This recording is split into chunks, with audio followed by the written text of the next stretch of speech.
Good morning student. Last की video में हमने देखे थे हमारे statue, coin, shards of pottery. Okay, अब देखो कैन यू टेल क्या बता सकते हैं? How do we measure time? How do we measure time? आपण काळ मोजण्यासाठी कोणकोणत्या साधनांचा आपल्याला अभ्यास करावा लागतो ते आपण पाहणार आहोत.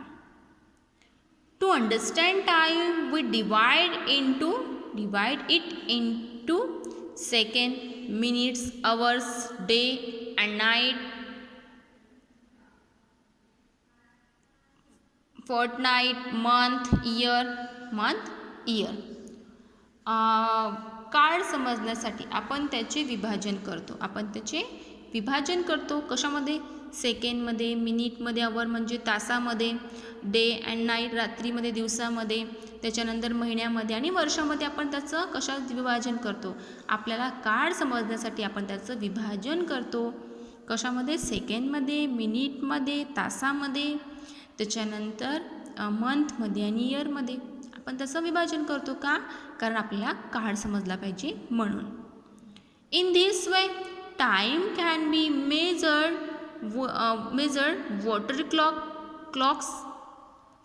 and the calendar are instrument of measuring time.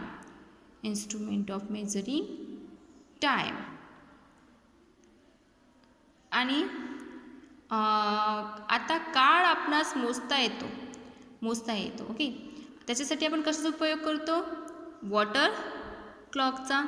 त्याच्यानंतर वॉटर क्लॉकचा आपण उपयोग करतो. त्याच्यानंतर क्लॉकचा आणि कॅलेंडरचा आपण उपयोग करून काय करतो? हे इन्स्ट्रुमेंट, ही साधने वापरून आपण काय करतो? काळ मोजतो. मोजण्याची ही साधने आहेत. कोणती? वॉटर क्लॉक, त्याच्यानंतर क्लॉक आणि कॅलेंडर हे काळ मोजण्याची साधने आहे. अब देखो यहाँ पे दिया है आपको अ वाटर क्लॉक, ये है वाटर क्लॉक. उसके बाद ये है an hour glass means hours means तास. फक्त याच्यातून आपल्याला एक तास दर्शवते, 1 तास. ओके. अ कॅलेंडरमध्ये आपल्याला डेट समजतात, डेज समजते, मंथ समजते, देन इयर. या सगळ्या गोष्टी आपल्याला कुठून समजतात? कॅलेंडरमधून. Do you know? क्या आपको पता है? In the 14th century, the hourglass come into use in Europe. 14व्या शतकात.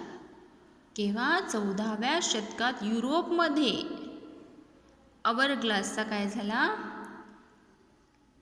उपयोग होऊ लागले. अवरग्लास म्हणजे याला म्हणतात वाळूची घड्याळ. वाळूच्या घड्याळाचा उपयोग हा 14व्या शतकात युरोपमध्ये होऊ लागला. It consisted of 2 connected glass vessels fitted in a wooden frame. एका लाकडी फ्रेममध्ये असे काचेची 2 भांडी फिट केलेली असतात. काचेची 2 भांडी, अशी लाकडी फ्रेम असते ही पूर्ण. या लाकडी फ्रेममध्ये काचेची 2 भांडी फिट केलेली असतात. Dry fine sand was poured into one of the vessels. आणि एका भांड्यात, त्याच्यातल्या एका वेसल्समध्ये कोरडी अशी रेती असते. The connecting hole between the vessels allowed the sand in the top vessel to fall into the lower vessel. The hourglass was constructed in such a way that it took 1 hour for all the sand to fall from one vessel into the other. म्हणजे अशा काचेच्या लाकडाच्या फ्रेममध्ये 2 असे काचेची भांडी अशी fix vessels अशी फिक्स केलेली असतात, फिट केलेली असतात 2 काचेची भांडी. आणि त्या भांड्यांना अशी अरेंजमेंट असते की त्या भांड्यांना एका भांड्यातील वाळू दुसऱ्या भांड्यात जाऊ शकेल अशी त्यांना छिद्रे असतात. एका भांड्यातली म्हणजे वरच्या भांड्यातली वाळू खालच्या भांड्यात आली पाहिजे, इथे खालच्या. तर इथे त्यांना असं छिद्र असते, अरेंज केले असते होल, की वरच्या भांड्यातील वाळू ही खालच्या भांड्यात आली पाहिजे अशी त्यांना अरेंजमेंट असते, असे त्यांना एक छिद्र दिलेलं असते, मध्ये त्यांना छिद्र केलेलं असते. आणि एका भांड्यात बारीक कोरडी वाळू घालून त्या भांड्याला एका भांड्यात काय करतात, कोरडी बारीक वाळू घालून त्या भांड्याच्या छिद्रावाटे ती सर्व वाळू एका तासात खालच्या भांड्याला पडेल अशी त्याची रचना केलेली असते. म्हणजे एका लाकडाच्या फ्रेममध्ये 2 काचेचे भांडे फिक्स केलेले असतात आणि त्या काचेच्या भांड्यांना असं छिद्र असते की एका भांड्यातील वाळू हे दुसऱ्या भांड्यात गेली पाहिजे आणि ती वाळू किती वेळात गेली पाहिजे, 1 तासात. त्यात वाळू टाकल्या जाते आणि 1 तासामध्ये वरच्या भांड्यातील वाळू खालच्या भांड्याला येते अशी त्याची रचना केलेली असते. म्हणून त्याला म्हणतात अवर ग्लास, म्हणजे फक्त 1 तास दर्शवते. Okay. The clock was turned over as soon as all the sand had fallen into the lower vessel. This is how a period of 1 hour was measured. Those clocks were used in India too. जेव्हा वरच्या भांड्यातील वाळू पूर्णपणे खालच्या भांड्यात आली तेव्हा 1 तास झाला असं आपण समजू. किती? 1 तास झाला. ओके.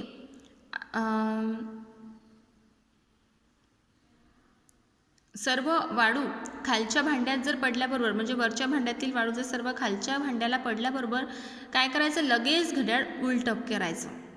अशा तऱ्हेने काय करते आपल्याला 1 तास समजते. म्हणजे वरच्या भांड्यातील वाळू जर पूर्ण खालच्या भांड्याला आली तर 1 तास झाला आणि पुन्हा हे भांडं उलटं करायचं. उलटं म्हणजे हे असं, पुन्हा हे भांडं असं उलटं करायचं, हे असं उलटं, हे उलटं केलं म्हणजे पुन्हा कुठे आहे वाळू, वरच्या भांड्याला. कुठे आहे, वरच्या भांड्यात वाळू आहे आणि पुन्हा ही वरच्या भांड्यातली वाळू पुन्हा या खालच्या भांड्याला पडेल तेव्हा अजून 1 तास झाला असं आपण म्हणू. म्हणजे हे कंटिन्यू 1 तास आपण मोजू शकतो. ओके. जेव्हा वरच्या भांड्यातील वाळू, आता या भांड्यातली पूर्ण वाळू संपल्यानंतर ही भांड्यातली वाळू या भांड्यातील पुन्हा मग याला उलटं करायचं.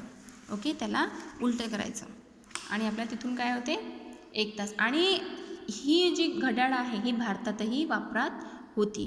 भारतामध्ये सुद्धा ही घड्याळ वापरात होती.